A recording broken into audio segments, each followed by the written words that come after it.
Hello everyone, welcome to my YouTube channel. My name is Shreya and in today's video we're gonna discuss about interesting topic that is constellations. What are constellations? Constellations क्या होता है? Constellations are the group of stars, a heavenly body. जब हम आसमान में देखते हैं तो हमें बहुत से stars नज़र आते हैं रात में. वो stars का कई बार कुछ stars एक shape में होते हैं. आपने शायद देखा होगा, शायद आपको पता होगा उन सबकी shapes के बारे में.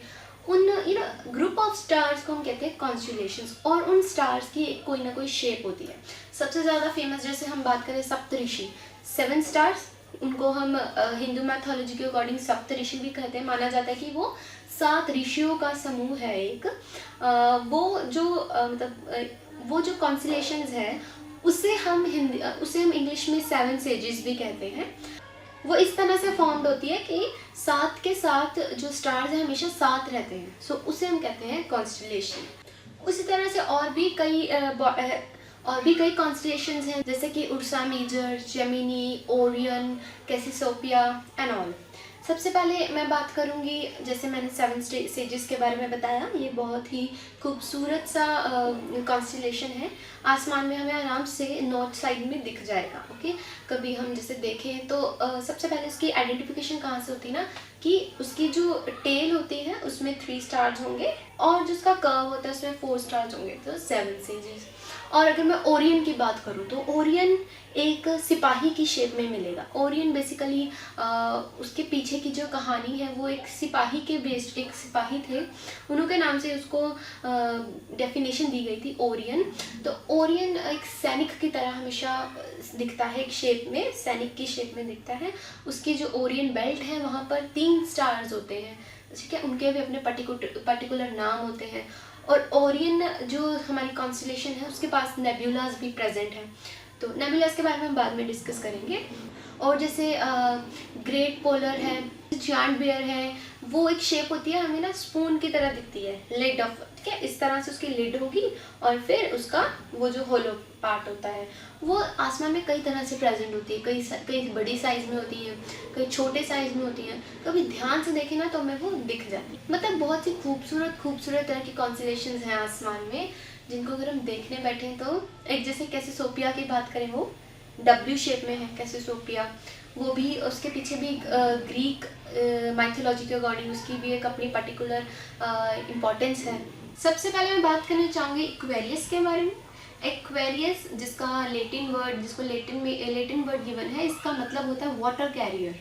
ओके, तो ये सबसे ज़्यादा बड़ा होता है, it is one of the biggest, और ये बहुत फेमस भी है और सबसे पुरानी कॉन्स्टेलेशंस में से भी आती है. Aquarius is a faint and often hard to find. In Greek mythology, Aquarius represented Ganymede, a very handsome young man. ये बहुत ही खूबसूरत है, बहुत ही पुरानी कॉन्स्टेलेशन है. You won't see this one in the city. You will need a dark sky to find Cap Bear. आपको बहुत ही dark sky चाहिए इसको देखने के लिए. उसके बाद बात करें एक्विला के बारे में. ये पर्टिकुलरली लेटिन वर्ड है जिसका मतलब होता है ईगल. इसे सितंबर में देख सकते हैं हम. सितंबर की जब समर जब ख़त्म होने वाली होती है ना, सो सितंबर में हम इसे देख सकते हैं. Basically Aquila was the eagle that in Greek mythology actually bore Aquarius. ये कॉन्स्टेलेशन हमें आसानी से मिल्की वे में मिल जाएगा और इसकी जो शेप है वो इन्वर्टेड वी की शेप होती है और इसका जो प्रोमिनेंट स्टार है वो है एटलियर. अब बात करेंगे एरिस की. एरिस जो है उसे हम दिसंबर में देख सकते हैं. While many constellations have gone through the various iterations of mythological stories, Aries has always been the ram. In Greek mythology, Aries is the ram whose fleece became the golden fleece. देखिए, ये जो golden fleas है basically ये किसका symbol है? काइंडशिप and authority का, ठीक है. And it plays a very significant role in the tale of Jason and Argonauts. इस स्टार में यूजुअली 4 से 5 स्टार्स विजिबल होते हैं. And Hamal is the largest and most visible star and is classified as an orange giant. अब बात करेंगे कैसियोपेया के बारे में. कैसियोपेया वॉज सीन इन कैसियोपेया जो है वो ग्रीक क्वीन का नाम है माइथोलॉजी उसके अकॉर्डिंग. इसे हम नवंबर में भी देख सकते हैं. और Cassiopeia is a Greek mythology was a vain queen who boasted about her beauty. वो बहुत ही अपनी ब्यूटी को लेकर बहुत ही घमंडी थी. She was mother of Princess Andromeda. Cassiopeia की शेप है वो W शेप में होती है. इसमें 5 ब्राइट स्टार्स होते हैं. Cassiopeia is the one of the most easily recognisable constellations in the night sky come fall and early winter. अब बात करेंगे सिग्नस के बारे में, जिसका नाम जिसको हम नॉर्दर्न क्रॉस भी कहते हैं. बेसिकली इसका मतलब है swan. It's a shape of swan. इसे हम सितंबर में देख सकते हैं.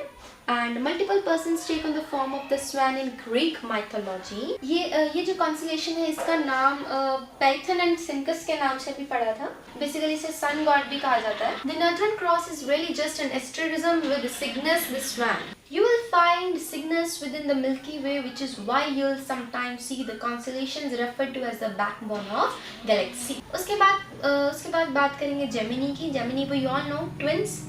जेमिनी जो है वो फरवरी में आराम से दिख सकता है. Gemini represents the twins. कौन से twins? Castor and Pollux. While twins mother was Leda, Castor's father was mortal king of Sparta. ठीक है. इनके जो मतलब जो इनके फादर थे वो किंग थे, जो पॉलक्स के फादर थे वो किंग जियोस थे. इनकी स्टोरी भी काफ़ी फेमस है. Castor and Pollux also happen to be the name of the brightest star in the constellation. इस कॉन्स्टेलेशन के सबसे ब्राइटेस्ट स्टार्स का नाम है कैस्टर एंड पॉलक्स. एंड इसीलिए उन्हें ट्विंस भी कहा जाता है क्योंकि वो एक दूसरे का हेड रिप्रेजेंट करते हैं. Each star then has the line forming their bodies, giving the constellation a rough U shape. Basically U shape में भी इसको ये considered होती है constellation. उसके बाद बात करेंगे लियो. लियो सबको पता है लायन इसको देख सकते हैं हम अप्रैल में. Leo has been a great lion in the night sky across almost all mythological traditions. In Greek lore, Leo is a monstrous lion that was killed by Hercules as a part of his 12 labors. Leo Leo एक zodiac sign भी है, जैसे हमें सबको पता है. A distinctive backward question mark from the head and the chest, then moves to the left and the right from the triangle, the line rear end. Basically ये lion shape में होता है. उसके बाद बात करेंगे लायरा के बारे में. लायरा को बेसिकली हम अगस्त में देख सकते हैं अच्छे से. Lyra is associated with the myth of Orpheus the great musician. Orpheus was given the harp by Apollo and it said that his music was more beautiful than that of any mortal man. उसका जो music था वो किसी का भी गुस्सा शांत कर सकता था और सबके दिलों में खुशियां भर सकता था. Zeus sent an eagle to retrieve the lyre, and it was placed in the night sky. Lyra sort of the forms a lopsided square with the tail of its brightest star, Vega. इसके सबसे ज़्यादा brightest star का नाम क्या है? Vega. But the bright Vega makes it fairly easy to find. अब जैसे मैंने आपको ओरियन के बारे में बताया था, ओरियन को हम जनवरी में देख सकते हैं. It's the best time to view Orion. Orion को ग्रीक हंटर का से भी कहा जाता है. It's a Greek hunter. So इसकी भी बहुत ही इंटरेस्टिंग स्टोरीज हैं इसके पीछे. उन्हें किस तरह की, जैसे मैंने उसके ओरियन बेल्ट के बारे में बताया था. सो बेसिकली ग्रीक मैथोलॉजी के अकॉर्डिंग ओरियन को ग्रीक हंटर कहा जाता है. Orion was a massive supernaturally gifted hunter who was the son of Poseidon. It was said he regularly hunted with Artemis on the island of Crete, and that he was killed either by her bow. Orion के belt पर 3 star होते हैं, तो उनके भी अपने अपने नाम है. Rigel, Betelgeuse and being the brightest two individual star. ये बहुत ही ज़्यादा ब्राइटेस्ट स्टार्स होते हैं. उसके बाद बात करेंगे पिस्किस के बारे में. बेसिकली ये फिश का ही प्लूरल है और इसे हम नवंबर में देख सकते हैं. The 2 fish of the sky represent Aphrodite and her son Eros. ये जो फिशेज हैं वो एफ्रोडाइट और उसका बेटा इरोज है. Who turn themselves into fish, जिन्होंने अपने आप को फिश में बदल लिया था और एक दूसरे को एक रस्सी के साथ बांध लिया था. ठीक है, ताकि वो टाइफन से बच सकें. He was a monster. Typhoon एक मॉन्स्टर था, उससे बचने के लिए उन्होंने ये किया था. ठीक है. It is not likely you will find Pisces in mid of city. आप इससे आसानी से नहीं देख सकते. ये वी की शेप बनाता है. ठीक है, और एंड में इसके ओ भी बना होता है. ठीक है, वन एंड पर. उसके बाद बात करेंगे स्कॉर्पियस के बारे में. This is basically name of scorpion. इसे हम जुलाई में देख सकते हैं. यहाँ इसके लिए बहुत ही मिथ्स हैं कि ये जो है वो ओरियन हंटर के भी इन्वॉल्व करता है। Orion once posted that he could kill all the animals, उसने कहा था कि मैं एक दिन सभी एनिमल्स को मार दूंगा, और उसने स्कॉर्पियो को भी इनकाउंटर किया था, ठीक है। उनकी काफ़ी लड़ाई हुई तो ओरियन हार गया था, ठीक है। It was such a hard fought battle that it caught the eye of Zeus and Scorpion was raised to the night sky for all eternity. मतलब ओरियन और स्कॉर्पियो की काफ़ी लड़ाई हुई थी जिसमें ओरियन हार गया था। और ओरियन को आसमान में ढूंढना बहुत ईजी है, ठीक है। मतलब इसे सबसे ईजी है इसे ढूंढना। इसकी जो राइट साइड है ना, वो the right of the heart are 3 to 5 stars जो एक हेड बनाते हैं, और लेफ्ट साइड पर एक लंबी लाइन है जो कर्व में कन्वर्ट हो जाती है साइड पे।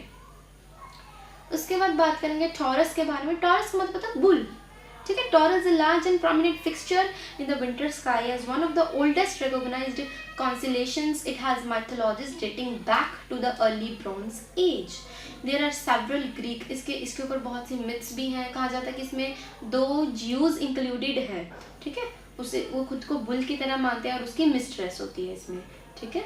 इसे भी हम आसमान में आसानी से ढूंढ सकते हैं। ये भी पर्टिकुलर वी शेप बनाती है which represent heads and horns. हाँ, उसके हेड और हॉर्न्स को रिप्रेजेंट करती है। उसके बाद बात करेंगे उर्सा मेजर। जैसे मैंने आपको बताया, इसका नाम ग्रेट बियर है और एक इसका नाम बिग डिपर भी है। इसे हम आसानी से अप्रैल मंथ में देख सकते हैं। It is said to be the most universally recognized star pattern, partially because it's always visible in northern hemisphere. It has great significance in the mythologies of multiple cultures around the world. The Greek myth of Ursa Major also tells the story of Ursa Minor. उसके बारे में भी हम बाद में बात करेंगे, Ursa Minor के बारे में। फिलहाल we are discussing about Ursa Major। जो जियस था ना, उसकी एक जो जियस की वाइफ थी, उसका वो जेलस थी बहुत ज़्यादा, और वो उसने खुद को कैलिस्टो में कन्वर्ट कर लिया था, बियर में, ठीक। तो एनिमल फॉर्म में वो जब कन्वर्ट हो गई ना, तो जो उसका बेटा था तो वो तो एक आदमी था, तो उसने क्या किया, अब उस बेयर को मार दिया। जब उसने देखा उस आदमी, क्योंकि वो एक आदमी है, उसे नहीं पता कि वो क्या है क्या नहीं, उसे क्या पता उसकी ही माँ है। सो ही शूटेड दैट। तो ज्यूस तो हाँ, अब ज्यूस ने उसे ऐसा नहीं करने दिया, ठीक है। सो उसने क्या किया, अरकास जो उसका बेटा था उसे भी बियर में कन्वर्ट कर दिया, और दोनों को, माँ बेटे को स्काई में जगह दे दी। माँ का नाम रख दिया उर्सा मेजर और बेटे का नाम रख दिया उर्सा माइनर। अगर उर्सा माइनर की बात करें तो वो जून में हमें दिखता है बहुत इजी से। इसे हम लिटिल बियर भी कहते हैं, जैसे कि मैंने आपको बताया कि ये ग्रेट बियर का बेबी बियर है, इसे बेबी बियर भी कहते हैं। जैसे हमने स्टोरी पढ़ी, जैसे हमने स्टोरी सुनी अभी कि कैसे उसके ही फादर ने उसकी मदर कन्वर्ट हो गई थी बियर में, और उसने अपनी मदर को ही बियर को शूट करना चाहा, उसे नहीं पता था उसकी मदर है। तो जियोस ने क्या किया, ऐसा नहीं होने दिया, उसने उसे भी बेयर में कन्वर्ट कर दिया। तो अब क्या हुआ, वो दोनों बेयर बन गए माँ बेटे।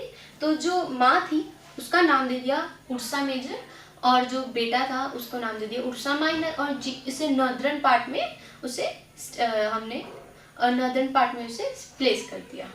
नॉर्दर्न स्काई में हमें इजीली डिपर की फॉर्म में ये उर्सा मेजर भी दिख जाता है। सो आई होप आपको ये सारी कॉन्स्टेलेशंस के बारे में जानकर अच्छा लगा हो, इंटरेस्टिंग लगी हो, क्योंकि ये जो कॉन्स्टेलेशंस है अपने आप में एक बहुत ही कहानी बयां करती है, क्योंकि हर कॉन्स्टेलेशन के पीछे कोई ना कोई कहानी है। जैसे हमने सभी कहानी के बारे में पढ़ा।